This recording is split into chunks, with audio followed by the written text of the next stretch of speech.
I'm over the hump. I'm over the hump. So it's all, hopefully, fingers crossed, it's all smooth sailing from here.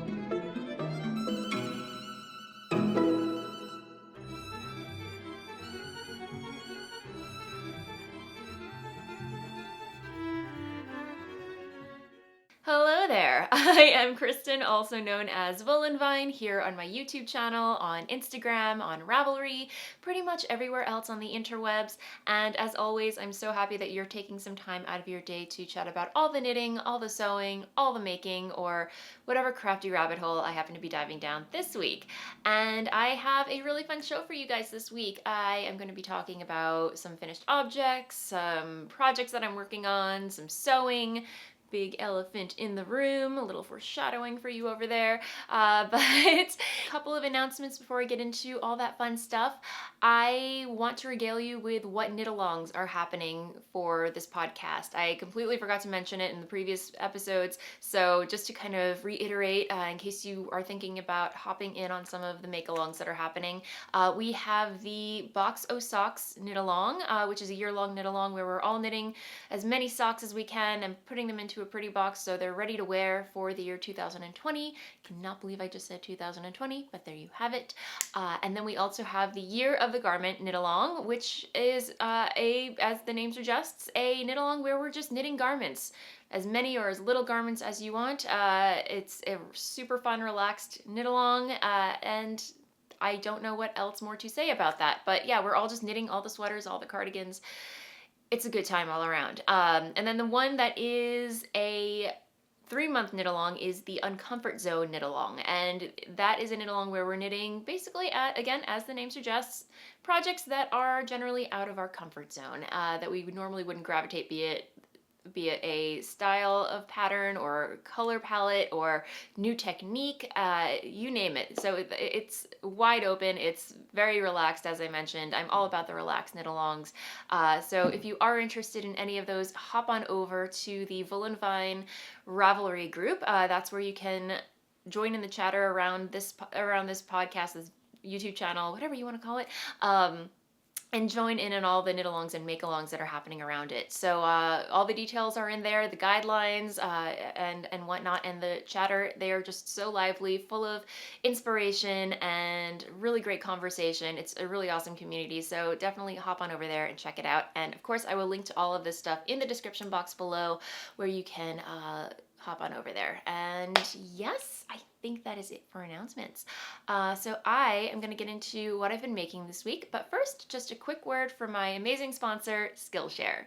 Skillshare is an online learning community with thousands of classes in design, business, tech, and more, even sewing and the fiber arts. As you probably know, I love learning new things when it comes to knitting, sewing, photography, or whatever crafty rabbit hole I happen to be diving down, which is why I'm all about binge watching classes on Skillshare. And because I know you love learning new things too, I partnered up with Skillshare and they are offering you, my viewers, 2 months free to try their platform. So give Skillshare a go and learn something new. Just click the link in the description box below and enter the code at checkout. Enjoy! And thanks, Skillshare! And welcome back. Alright, we're going to talk finished objects because I feel like it's been quite some time since I've had a finished object to share with you on the podcast.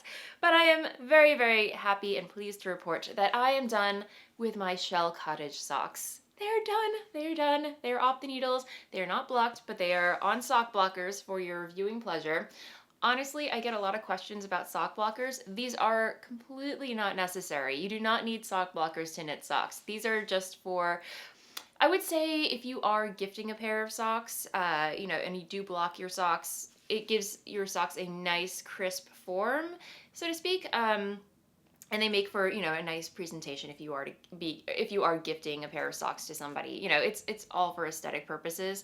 But these are socks for myself, selfish knitter. So I basically use these to show off socks on the podcast and make them look pretty. So, but again, you do not need sock blockers to knit socks. In general, if I did not have a podcast, if I was just knitting a pair of socks for myself, I would just wear these immediately, not even block them, and Bob's your uncle. These are the Shell Cottage Socks, a wonderful, beautiful pattern by Helen Stewart of Curious Handmade. This is the first installment of her Handmade Sock Society, in which she releases a pattern of socks. I believe it's every 2 months. So you get, I believe, 6 patterns total throughout the entire year. And these were the very first pattern. I believe she just released her second pattern, and it's absolutely beautiful. But these were so fun and so relaxing and so enjoyable to knit. I'm kind of sad that they're over. And I will say my sock mojo has not returned yet, but when I was not feeling well a couple months ago, just just made life so much better in those dark days of being sick with the stomach flu. So anyway, I'm really happy to have them off the needles. I will try and show you what they look like close up, but it just has this very delicate kind of, it looks more complicated than it really is. It's a very intuitive, a very memorizable pattern. And the yarn is Ritual Dyes in her leather color, which is mauve. Mauve rules my life, apparently. So it only makes sense that I would cast on a pair of mauve socks. But the sock yarn is really wonderful to work with. I believe, I'm not sure, it might be have BFL content in it, but otherwise it feels really soft, sturdy. And the color is absolutely beautiful. And I'm trying to think what else there is to say about this wonderful pair of socks. I knit typical cuff down. The only modification that I made to the pattern is that I replaced the heel flap turn with a Fish Lips Kiss heel, just because it's super easy to memorize, and yeah, it's a heel that fits me well, so I just opted for the Fish Lips Kiss heel. But yeah, they are done. These are going in my box of socks until the weather is getting warm, so I believe these are going to go in my box of socks until 2020. Again, if you are joining in on the Box of Socks knit along, you do not have to wait till 2020 to wear your socks. It's, again, super casual knit along. If you want to wear them before then, by all means, just be sure when you are submitting your final box of socks, come late December, make sure that that pair is in your box of socks.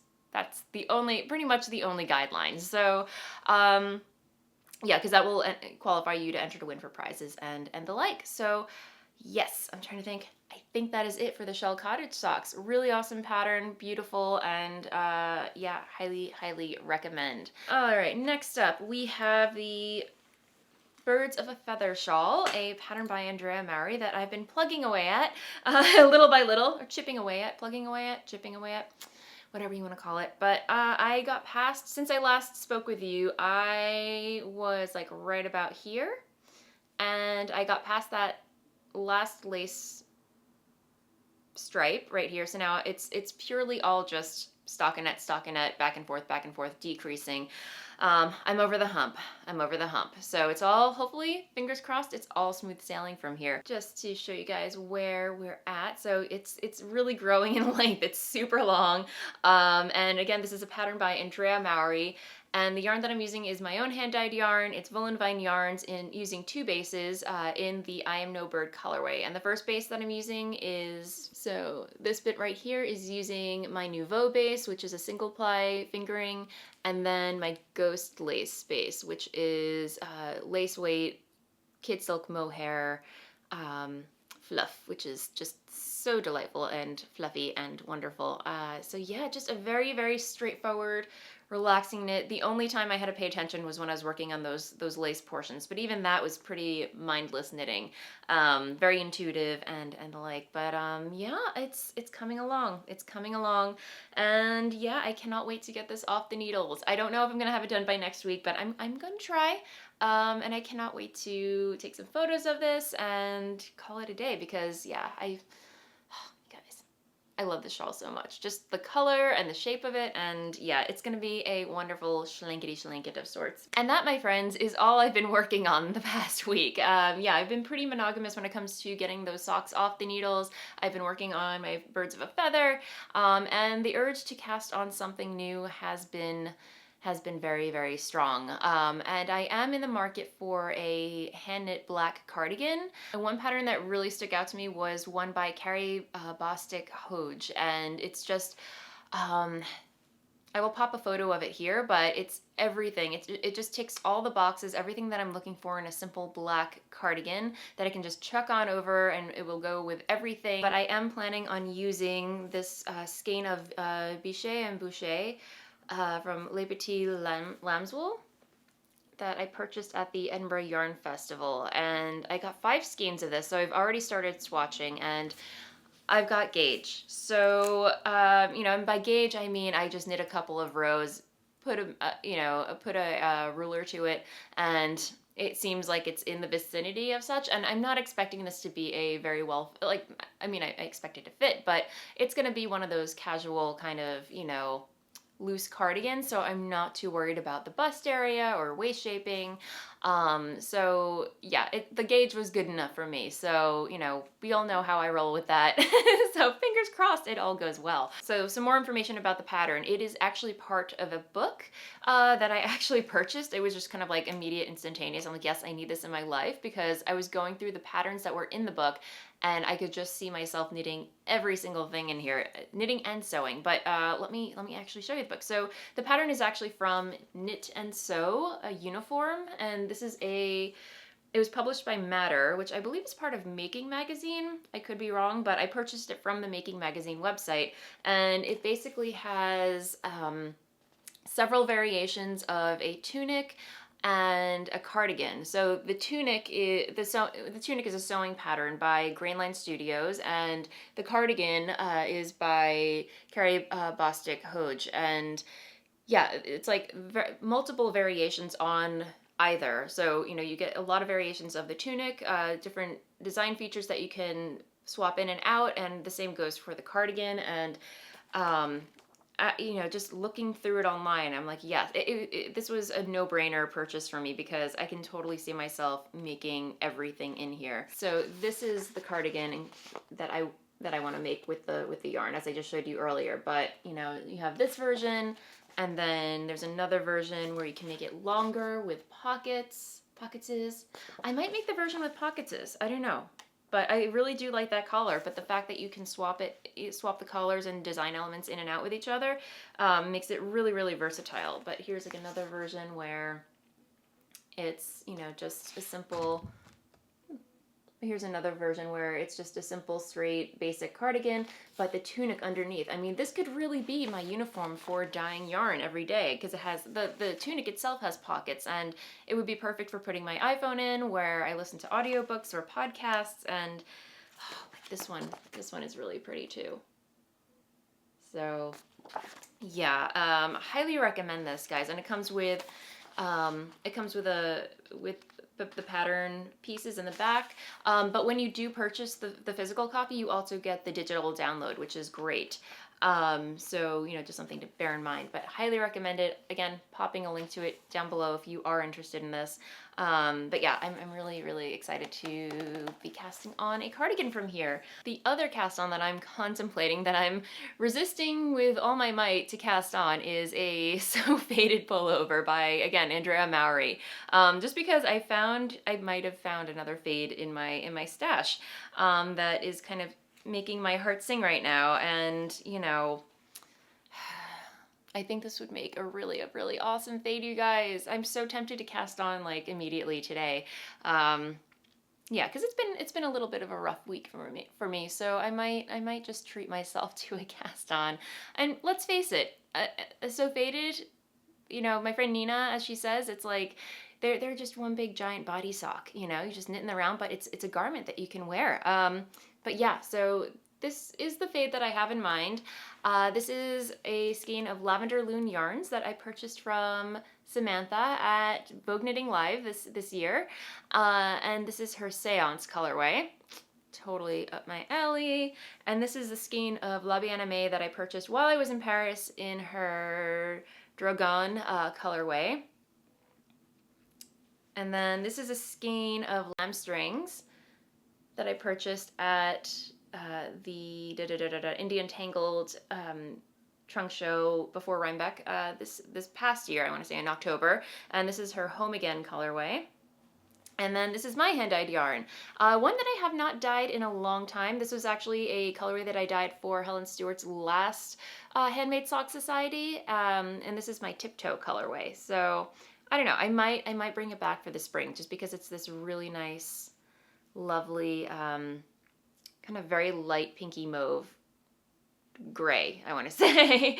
But there were very subtle flecks in here. So I just think that this would make a really, really lovely So faded pullover, and yeah, I've been itching to cast one on for a while, and it's just me and my selection process for picking fades. Like it's got to be perfect, and I have a really good feeling about this color combination. So you might see a cast on for me, two cast ons coming down the pike. So, but anyway, when in Rome. All right, moving on to sewing.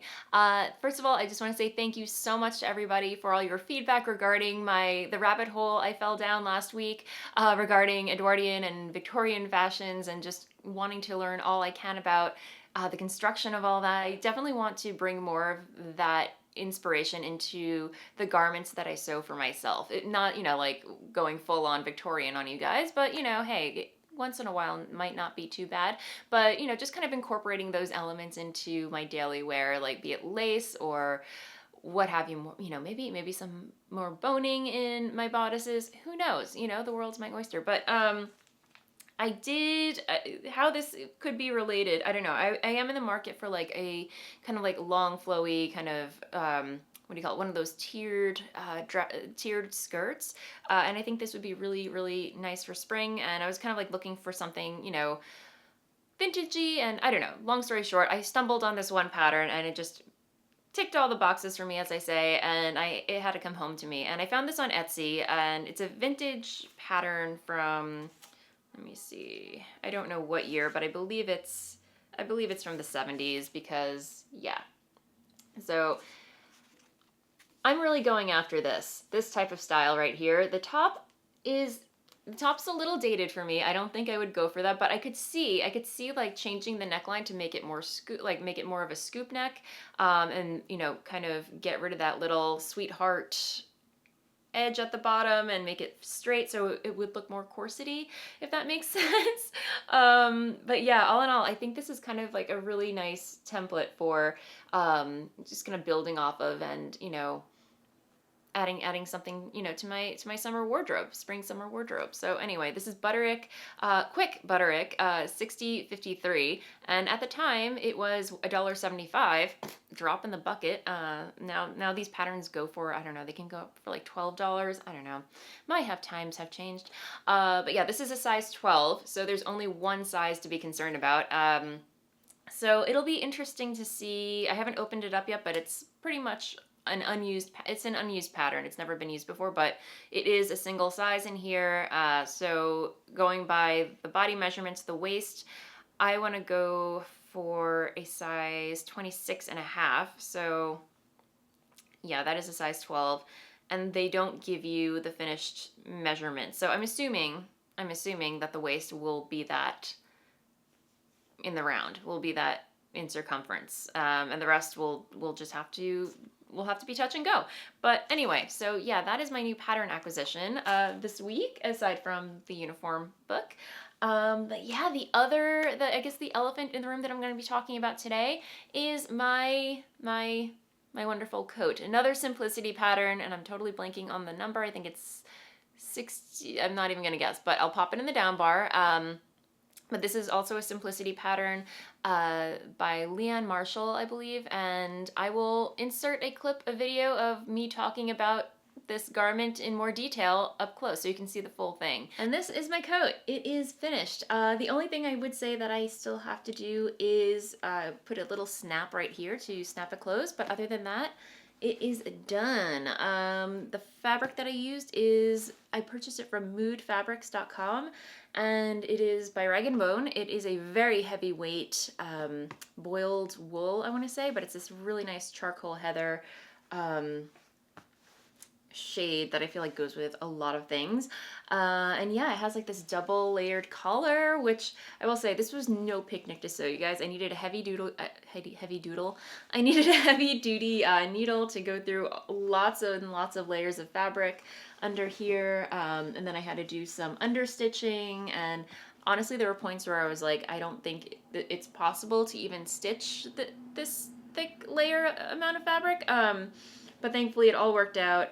The other bee in my bonnet was these toggle buttons right here, and I purchased these on Amazon. They're nothing fancy. I wish I picked something a little bit more special. I might at some point replace these just because they're not the best quality, but they do the job.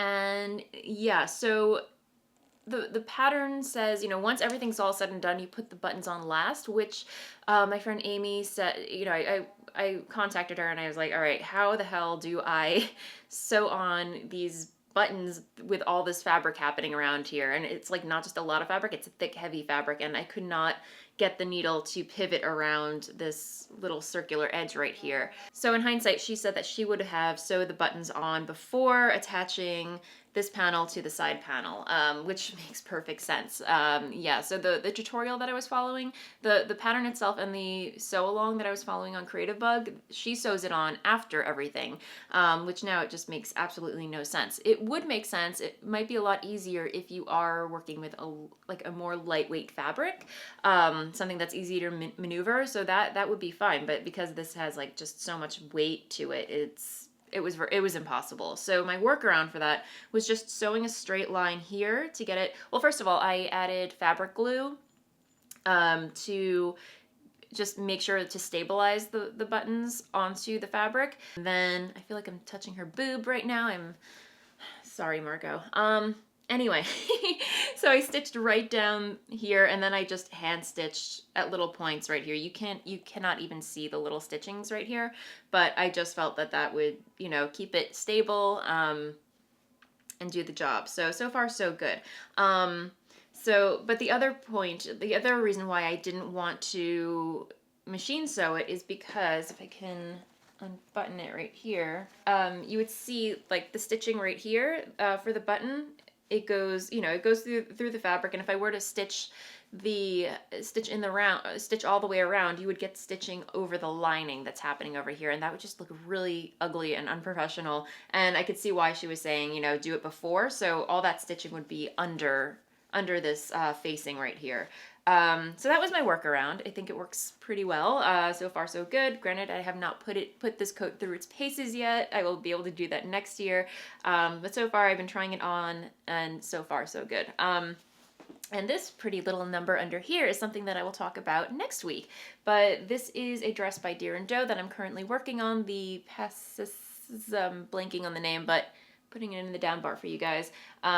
But yeah, this is a story for next week. But yeah, the lining is this gorgeous, gorgeous mauve, purplish mauve fabric, also from moodfabrics.com. And it's completely fully lined, and it's absolutely, I love it. I love it, I love it, I love it. Here you can see I did manage to stitch all the way around the patch, and it just looks really hideous. But yeah, so I let that one go.